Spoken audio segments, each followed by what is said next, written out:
आऊज़ु बिल्लाहि मिनश्शैतानिर्रजीम बिस्मिल्लाहिर्रहमानिर्रहीम रब्बिश्रह ली सदरी व यस्सिर ली अमरी वहलुल उक़दतम मिन लिसानी यफ़क़हू क़ौली रब्बि यस्सिर वला तुअस्सिर व तम्मिम बिल खैर आमीन या रब्बल आलमीन। अरबी का मौल्लिम हिस्सा चहारुम में चलते हैं आज के सबक की तरफ, और आज के सबक में ज़िक्र किए जाने वाले कॉन्सेप्ट्स और एक्सरसाइजेस को अच्छी तरह समझने की कोशिश करते हैं। अरबी का मौल्लिम हिस्सा चहारुम में हमारा आज का सबक है अद-दर्सुर राबिउ वल खमसूना, यानी 54वां सबक, और इस सबक का उन्वान है अल-एराब।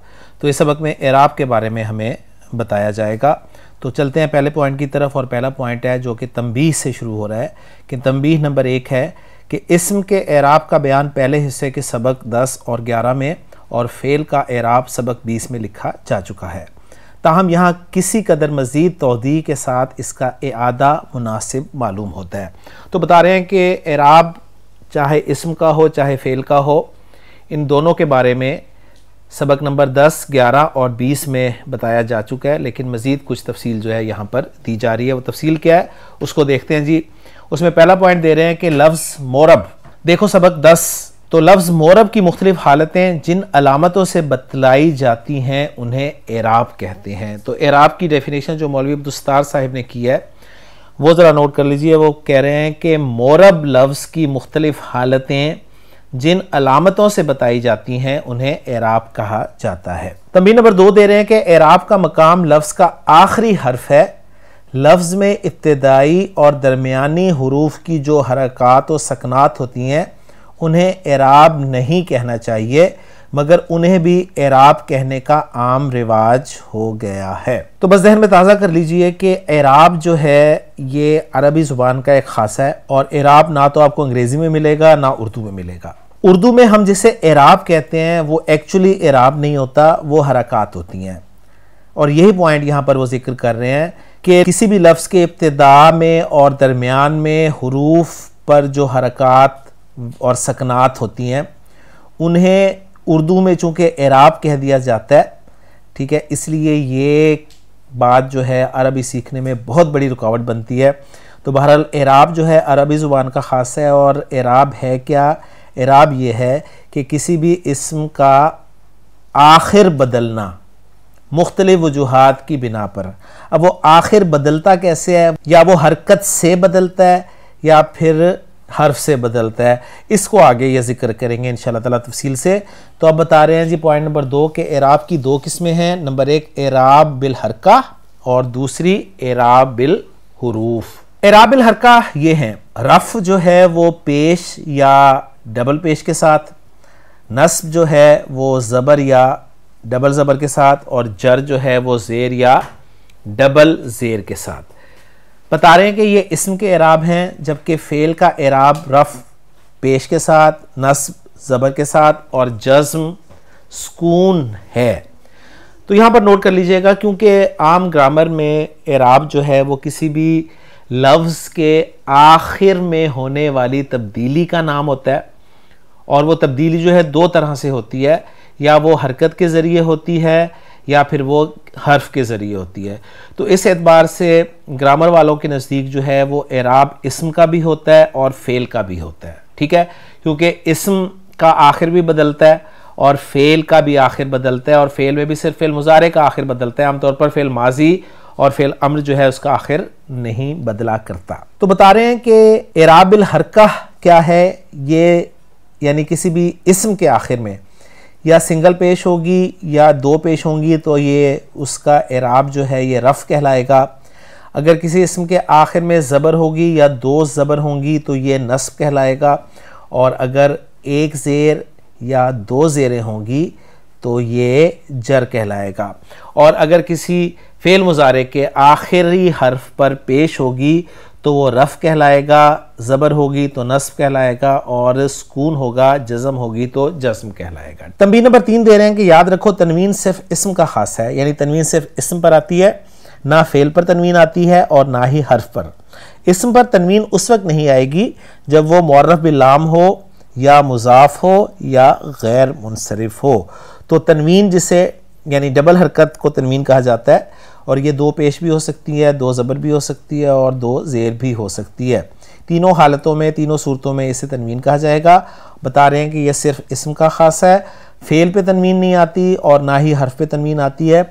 और इस्म पर तनवीन कब कब नहीं आती वो बता रहे हैं कि गैर मुनसरिफ इस्म पर तनवीन नहीं आती, अगर किसी इस्म पर अलिफ लाम लग जाए तो उस पर तनवीन नहीं आती, और वो इस्म अगर मुज़ाफ बन रहा हो तो भी उस पर तनवीन नहीं आती। मज़ीद बता रहे हैं कि दम्मा यानी पेश, फतहा यानी ज़बर और कसरा यानी ज़ेर और सुकून यानी जज़म भी एराब के नाम हैं, मगर ये नाम ज़्यादातर मबनी अल्फाज की हरकत पर बोले जाते हैं। नीज़ हर लफ्ज़ की इब्तिदाई और दरमियानी हरकत के लिए यही नाम इस्तेमाल किए जाते हैं। मसलन रजुल की रा को मंसूब नहीं बल्कि मफ्तू कहा जाएगा, जीम को मरफू नहीं बल्कि मज़मूम कहेंगे, अलबत्ता लाम को मरफू कहेंगे। तो ये बता रहे हैं कि जैसे एक रजुल लफ्ज़ है ना, जिसमें रा पे ज़बर है, जीम पर पेश है और लाम पर 2 पेशे हैं, तो वो बता रहे हैं कि इसमें एराब क्या है। एराब वो कह रहे हैं रा पे जो ज़बर है ये एराब नहीं है, जीम पे जो पेश है ये एराब नहीं है, लाम पर जो 2 पेशे हैं ना इसको एराब कहा जाएगा। बाकी रा पर जो ज़बर हरकत है ना उसकी वजह से रा को मफ्तू कहेंगे और जीम पर पेश हरकत की वजह से जीम को मज़मूम कहा जाएगा। क्लियर होगी बात। और अब एराब की दूसरी किस्म बता रहे हैं, एराब बिल हुरूफ, यानी एराब या तो वो कह रहे हैं हरकत से ज़ाहिर होगा या एराब जो है वो हर्फ से ज़ाहिर होगा।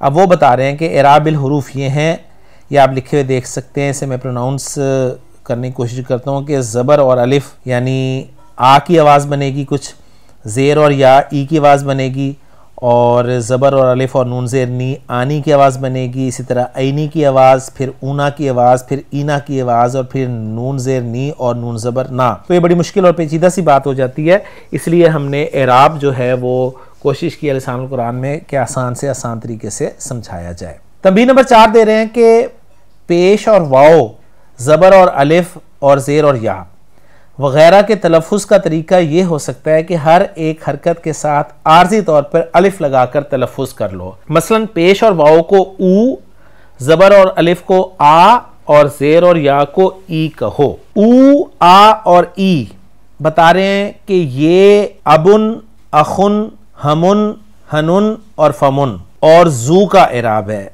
ये 6 अस्मा हैं जी, अबुन, अखुन, हमुन, हनुन, फमुन और जू। ये 6 अस्मा जो हैं अस्माए सित्ता मुकब्बरा कहलाते हैं। इनमें से अगर हनुन को निकाल दिया जाए तो फिर 5 बच जाते हैं और इन 5 को अस्माए खमसा कहा जाता है।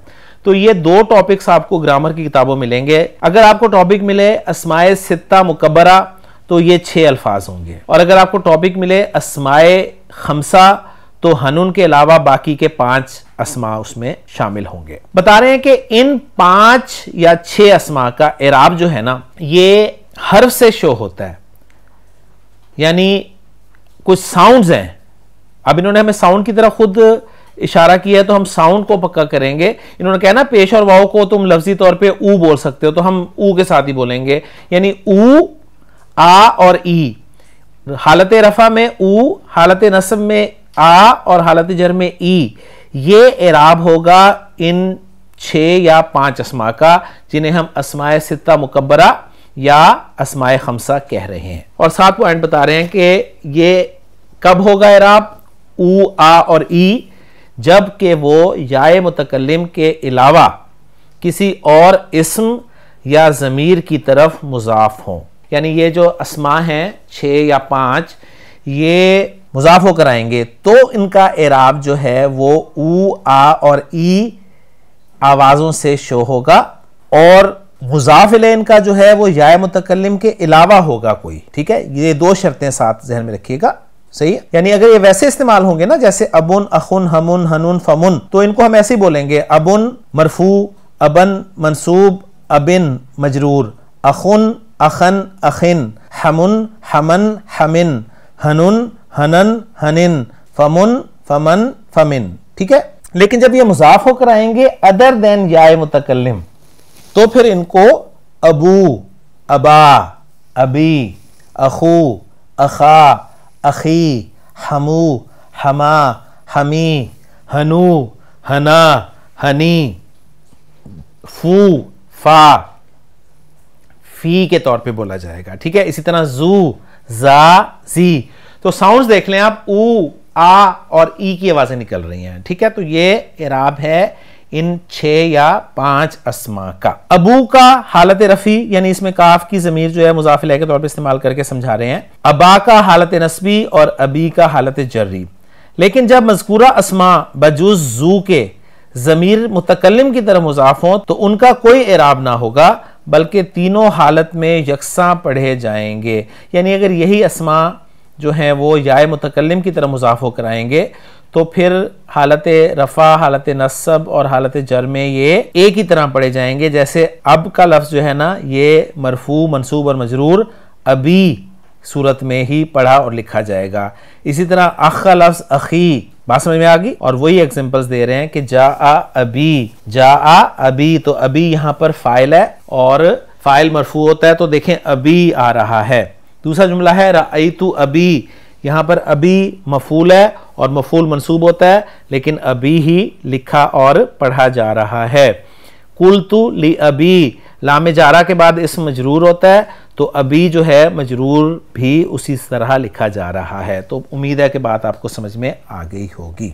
लफ्ज़ जू के बारे में बता रहे हैं मजीद तंबीह नंबर 5 में कि लफ्ज़ जू अमूमन इसम ज़ाहिर ही की तरफ मुजाफ होता है, ज़मीर की तरफ शाज़ और नादिर ही मुजाफ होता है। यानी जू का लफ्ज़ जो है ना, ये इसम ज़ाहिर की तरफ ही मुजाफ होगा, ज़मीर की तरफ मुजाफ नहीं होता। तंबीह नंबर 6 दे रहे हैं कि फमुन के साथ ये इराब लगाने के वक्त मीम गिरा दी जाती है। जैसे मैंने बोला था ना, फमुन को मैंने कहा था फू, तो फमून ही कहते, फू मीम गिरा दी, फू, फा और फी, यानी फू का, फा का और फी का। फमुन को इराब बिल हरकत भी लगा सकते हैं, यानी ये इसम जो है ये इस तरह का है कि इसको आप हरकत वाले इराब के साथ भी शो कर सकते हैं, यानी फमु का, फमा का या फमी का। तंबीह नंबर 7 दे रहे हैं कि मज़कूरा अस्माए सित्ता, वही जो मैंने जिक्र किया ना अस्माए सित्ता मुकब्बरा, तो मज़कूरा अस्माए सित्ता का जो इराब लिखा गया है वो उस वक्त होगा जब वो मुकब्बर यानी गैर मुसग्गर होंगे, इसलिए ये अस्माए सित्ता मुकब्बरा के नाम से मशहूर हैं। जब ये मुसग्गर हो तो इनका इराब मामूली इसमों की तरफ रफ़ा, नसब और जर से होगा, यानी उखैयुन, उखैयन और उखैयन वगैरह। अब ये बहस जो है हम इसमें नहीं पढ़ेंगे कि इसमें तस्गीर क्या होता है, ये कहीं जिक्र हो जाएगा तो इंशाअल्लाह ताला वहाँ पर हम इसको समझ लेंगे। जब ये मुसग्गर हों, मुकब्बर हों, इससे क्या मुराद है, ये इस वक्त मैं समझता हूँ कि आपके लिए ज़रूरी नहीं है। बस आपको बात ये याद रखनी है कि ये 6 अस्मा जो हैं ये अस्माए सित्ता मुकब्बरा कहलाते हैं। इनमें से हनून को अगर निकाल दिया जाए तो फिर अस्माए खमसा के नाम से जाने जाते हैं, और इनका इराब जो है वो अगर याए मुतकल्लिम के अलावा किसी इसम की तरफ ये मुजाफ होकर आएँ तो ऊ, आ और ई 3 आवाज़ों के साथ जाहिर किया जाता है, और अगर ये याए मुतकल्लिम की तरफ मुजाफ होकर आएंगे तो तीनों हालतों में यानी मरफू, मनसूब और मजरूर में ये ई आवाज़ के साथ ही शो किए जाएंगे। इराबिल हर्फ में दूसरी कैटेगरी है जी आनी और ऐनी आवाज़ें। ये इस्म तस्निया का इराब है, जैसे मुस्लिम का मुसन्ना बनता है तो वो बनता है मुस्लिमानी, और ये आनी की आवाज़ जो है ये बता रही है कि ये मरफू है, और मुस्लिमैनी और ये ऐनी की आवाज़ बता रही है कि मंसूब या मजरूर है। तीसरी कैटेगरी है ऊना और ईना की आवाज़। ये ऊना और ईना की आवाज़ जो है जमा सालिम मुज़क्कर का इराब वो बता रहे हैं। जैसे मुस्लिम की जमा मुस्लिमूना, तो ऊना की आवाज़ जो है ये रफ़ा की आवाज़ है, और मुस्लिमीना ईना की आवाज़ जो है ये नसब और जर की आवाज़ है। अगली कैटेगरी है नून ज़ेर नी। ये बता रहे हैं कि मुजारे के तस्निया का इराब है। तो जैसे मैंने अर्ज़ किया कि हमने इराब को सिर्फ इसम के साथ ख़ास करके पढ़ा हुआ है अपने कोर्स में, जबकि ग्रामर वाले जो हैं इराब कहते हैं हर लफ्ज़ के आखिर में होने वाली तब्दीली को, ठीक है। तो उसमें फिर वही फ़ेल को भी शामिल करते हैं, और फ़ेल में कहते हैं जी माजी तो मबनी है, हाँ फ़ेल मुजारे जो है उसका इराब जो है वो मरफू, मनसूब और मजजूम होता है। तो अब यहाँ बता रहे हैं कि मुजारे के तस्निया का इराब जो है वो नून ज़ेर नी की आवाज़ के साथ है, जैसे यफ़अलानी, तफ़अलानी वगैरह वगैरह। नून से बनना बता रहे हैं कि ये मुजारे जमा मुज़क्कर और वाहिद मुअन्नस मुखातबा का इराब है, यानी यफ़अलूना, तफ़अलूना, तफ़अलीना। तो नून से बनना इन सब के आखिर में आ रहा है। तो ये आप देखेंगे कि बड़ा पेचीदा सा मजमून बन जाता है। और एराब जो है ये ही हमें समझ में नहीं आता, और अगर एराब आपको समझ में नहीं आया तो कुछ समझ में नहीं आया। इसलिए हमने एराब को कोशिश की है अपने लिसानुल कुरान कोर्स में कि ज़्यादा से ज़्यादा आसान और समझने के काबिल बनाकर जो है वो समझाया जाए। तंबीह नंबर 8 दे रहे हैं कि मुज़ारे के मज़कूरा सीखों में नून ज़ेर नी और नून ज़बर ना सिर्फ हालत रफ़ी में लगाए जाते हैं, हालत नस्बी और जज़मी में ये नून हज़फ कर दिए जाते हैं। लन यफ़अला, लन यफ़अलू, लन तफ़अली, इसी तरह लम तफ़अला वगैरह वगैरह।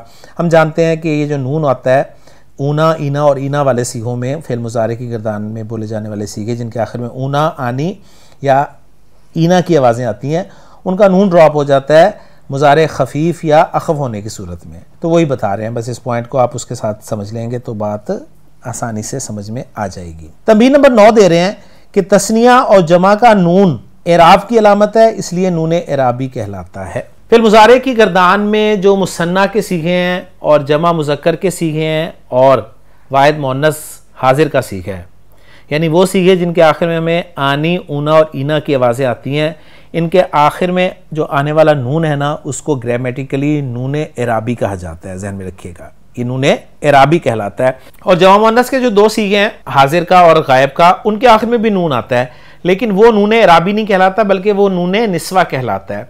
नून एराबी जो है वो खफीफ और अखफ होने की सूरत में गिर जाता है, जबकि नून निस्वा जो है वो एज इट इज़ कायम रहता है। बात समझ में आ गई? तो ये तंबीह में बता रहे हैं कि तस्निया और जमा का नून एराब की अलामत है, इसलिए नून एराबी कहलाता है। तंबीह नंबर 10 दे रहे हैं कि इसमें तस्निया का अलिफ और जमा का वाव अलामत एराब हैं, इसलिए उनमें तग़य्युर हुआ करता है। देखो ऊपर तस्निया और जमा की मिसालें, लेकिन फेल में वो एराब का जुज़ नहीं बल्कि ज़मीरें हैं, उनमें कभी तग़य्युर नहीं हो सकता। ये बात आपको कभी समझ में नहीं आएगी, यानी मुश्किल हो जाती है, पेचीदा बात हो जाती है। तो मैं दरख्वास्त ये करूँगा कि बराए मेहरबानी एराब के हवाले से हमारे लिसानुल कुरान का जो कोर्स है या लेक्चर है उसको ही मद्देनज़र रखें अगर आपने एराब समझना है तो, वरना आप बहुत ज़्यादा कंफ्यूज होंगे और आपका रहा सहा एराब का कंसेप्ट जो है वो भी ख़त्म हो जाएगा। इसलिए मैं सिर्फ इस टॉपिक को पढ़ देता हूँ और समझने के लिए मैं आपसे दरख्वास्त ये करूँगा कि आप एराब के हवाले से लिसानुल कुरान की तरफ ही रुजू करें। मज़ीद बता रहे हैं कि इसी तरह यफ़अलना और तफ़अलना का नून एराबी नहीं बल्कि ज़मीर है, इसलिए इसमें कभी तग़य्युर नहीं होता बल्कि माजी से मुज़ारे और अम्र तक उसी तरह कायम रहता है। अगला पॉइंट बता रहे हैं कि जी एक एराब लफ्जी होता है और एक तकदीरी होता है या महल्ली होता है। इसको ज़रा समझ लें। जिस जगह एराब के तलफ़ुज़ में इश्काल या सिकल बोझ ना हो वहाँ तो एराब साफ साफ लगाए जाते हैं, यानी जिस जगह एराब के तलफ़ुज़ में कोई इश्काल ना हो या कोई बोझ ना हो वहाँ तो एराब वो कह रहे हैं साफ साफ लगाए जाते हैं। ऐसे एराब लगाने को एराब लफ्जी कहते हैं, ठीक है। लेकिन जहाँ एराब का तलफ़ुज़ मुश्किल हो या सकील हो तो वहाँ मजबूरन एराब नहीं पढ़े जाते। इसको समझ लें। देखें ज़ईद लफ्ज़ है, दाल पर आप आसानी से पेश ज़बर और ज़ेर लगा सकते हैं, तो आप ज़ईदुन, ज़ईदन और ज़ईदिन पढ़ सकते हैं। लेकिन मूसा लफ्ज़ है, इसके आखिरी हर्फ पर आप पेश ज़बर और ज़ेर नहीं लगा सकते आसानी से, इसलिए मूसा को मूसा, मूसा या मूसा ही पढ़ा जाएगा तीनों हालतों में। इसी तरह असन लफ्ज़ लिखा हुआ है, इसको भी असा ही पढ़ा जाएगा तीनों हालतों में। तो बता रहे हैं जैसे मूसा और असा इस्म मकसूर हैं क्योंकि इनके आखिर में अलिफ मकसूरा लगा हुआ है। यह अलिफ मकसूरा क्या है ये एक अलग से टॉपिक है, इस वक्त ये मौका इसमें मकसूर को जिक्र करने का नहीं है, लिहाजा सिर्फ आप इसको समझ लें कि ये मूसा और असा में आप एंड पे जो देख रहे हैं ना अलिफ, ये इसमें मकसूर कहलाते हैं इस अलिफ मकसूरा की वजह से। बता रहे हैं कि इन पर तीनों हालतों में एराब नहीं पढ़ा जा सकता, इसलिए हम कहेंगे रफ़ा, नसब और जर्फ तीनों फॉर्म्स में जा मूसा फ़ाइल मूसा मरफू, रअयतु मूसा मफूल मूसा मनसूब, जा अबी मूसा, मूसा हरफ जर बा के बाद आया तो मजरूर कहलाएगा, ठीक है। ऐसे लफ्ज़ों पर हस्बे मौका एराब फ़र्ज़ कर लिया जाता है।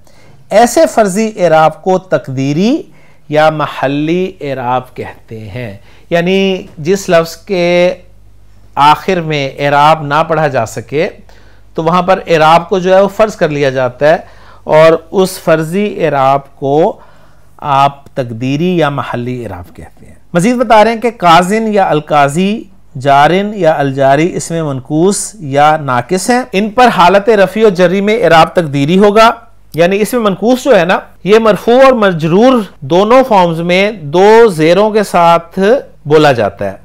जैसे काजिन, मरफू भी काजिन होगा, मजरूर भी काजिन होगा, लेकिन मंसूब जो है ये काजियन हो जाएगा। तो वही बता रहे हैं कि इन पे हालत रफ़ी और जरी में इराब तकदीरी होगा, सिर्फ हालत नस्बी में इराब लफ्जी होगा। जा आ काजिन, राइतु काजियन, जैसे मैंने अर्ज किया, और मररतु अला काजिन। इसी तरह जा अल काजी, राइतुल काजिया और मररतु अलल काजी। तो यहाँ पर जो दूसरी एग्जांपल है ना, राइतुल काजी, इसमें राइतुल काजिया कर दें, ज़बर लगा दें, क्योंकि फिर इनकी बात सही होगी ना कि इन पर हालत रफ़ी और जरी में इराब तकदीरी होगा, सिर्फ हालत नस्बी में इराब लफ्जी होगा। तो इन्होंने तो तीनों तरह इस तरह लिख दिया है, तो हालत नस्बी में यहाँ पर ज़बर होनी चाहिए। उम्मीद है बात आपको क्लियर हो गई होगी। अब आ जाएं जी सवाल नंबर 18 जुज़ बे की तरफ। वो कह रहे हैं जी, पहला सवाल, एराब की तारीफ़ करो। तो एराब की तारीफ़ क्या है जी? इनके मुताबिक एराब की तारीफ़ क्या है? इनके मुताबिक एराब की तारीफ़ है कि लफ्ज़ मोरब की मुख्तलिफ हालतें जिन अलामतों से बतलाई जाती हैं उन्हें एराब कहते हैं। इनके मुताबिक ये डेफिनेशन है। दूसरा सवाल है जी, एराब का मकाम कहाँ है? तो एराब का मकाम जो है वो लफ्ज़ का आखिर है जी, ध्यान में रखिएगा। अब चूंकि हमने इन्हीं के कॉन्सेप्ट पढ़े हैं तो जवाबात भी सवालों के इन्हीं के कॉन्सेप्ट के मुताबिक ही हमने देने हैं जी। तीसरा सवाल है जी, लफ्ज़ के इब्तिदाई और दरमियानी हरूफ की हरकत और सकनात को एराब कहना चाहिए? बिल्कुल नहीं कहना चाहिए जी, हम तो कहते हैं बल्कि आखिरी जो है उसको भी एराब नहीं कहना चाहिए, वरना आप कंफ्यूज होते हैं। चौथा क्वेश्चन है जी, अलामत एराब की कितनी किस्में हैं? तो अलामत एराब की कितनी किस्में हैं ये बता चुके हैं कि अलामत एराब की 2 किस्में हैं जी, एक एराब बिल हरका, दूसरी एराब बिल हुरूफ। अगला सवाल है, मबनी के हरकत और सकनात के क्या नाम हैं? मबनी के हरकत और सकनात के नाम जो हैं जी वो दम्मा, फतहा और कसरा हैं जी, या जज्म। छठा सवाल है कि इस्म के एराब के क्या नाम हैं और फेल के एराब के क्या नाम हैं? इस्म के एराब के नाम जो हैं वो मरफू, मंसूब और मजरूर हैं, जबकि फेल के एराब के नाम मरफू, मंसूब और मजजूम हैं। अगला सवाल है, अस्माए सित्ता मुकब्बरा का एराब बयान करो और जब वो मुसग्गर हो तो उनका एराब क्या होगा? अस्माए सित्ता मुकब्बरा जी 6 अस्मा है सित्ता, इससे याद कर लें 6। ये अबुन, अखुन, हमुन, हनुन, फमुन और जू अल्फाज हैं।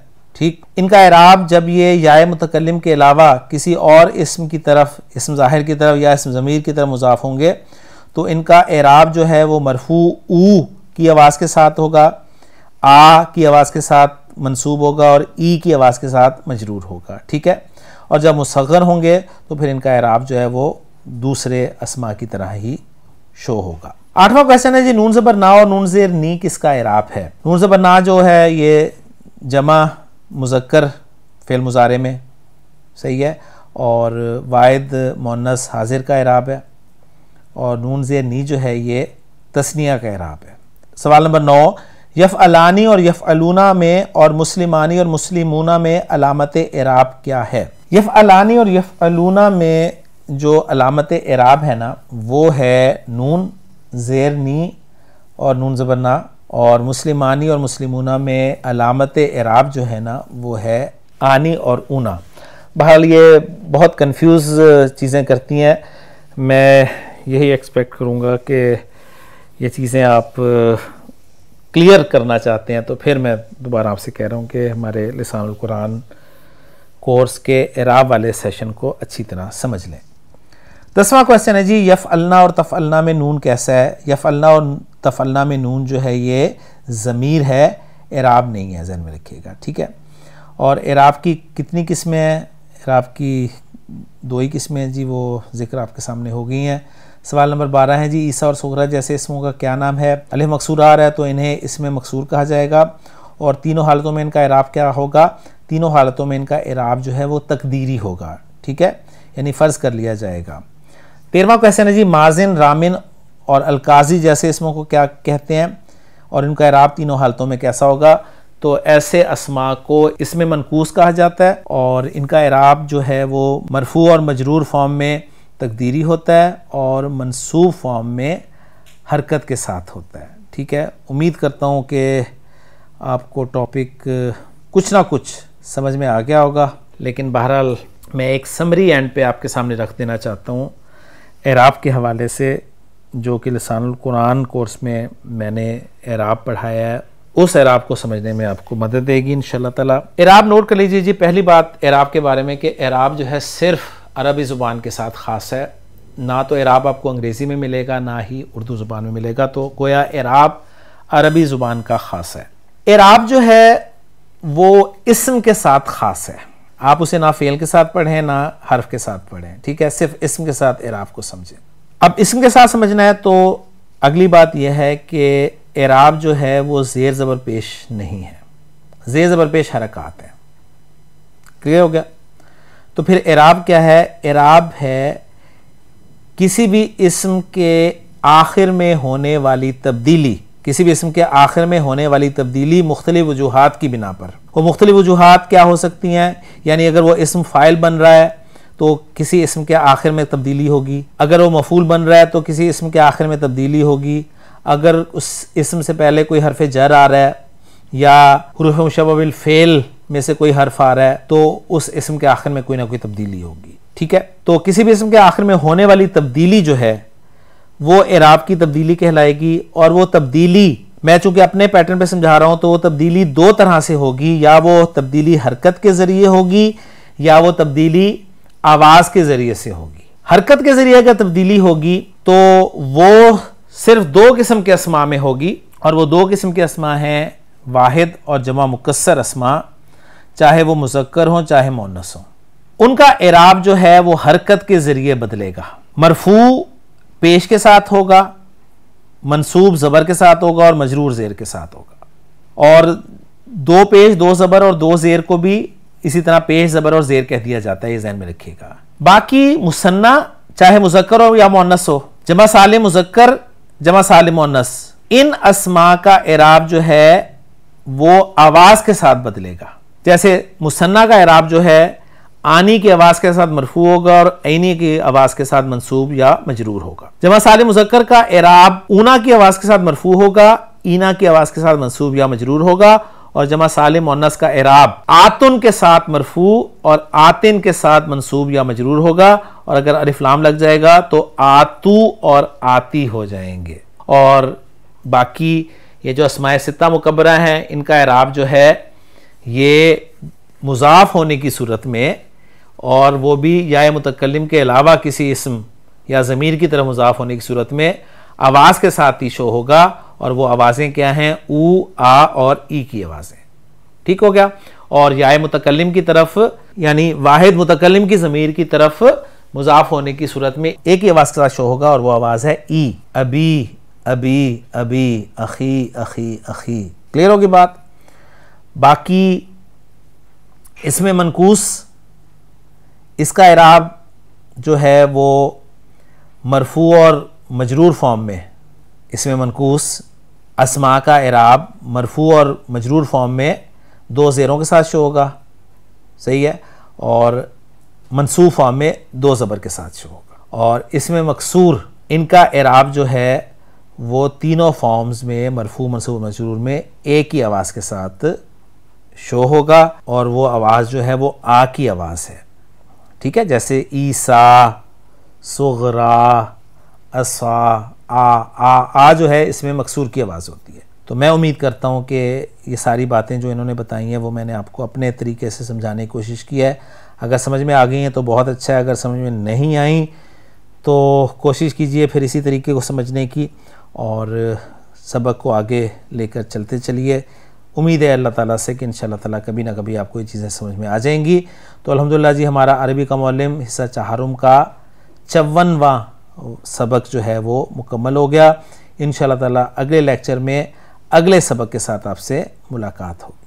अल्हम्दुलिल्लाह, अरबी का मुअल्लिम हिस्सा चहारुम का आज का सबक हमारा मुकम्मल हो गया। इंशाअल्लाह ताला अगले लेक्चर में नए सबक के साथ आपसे मुलाकात होगी।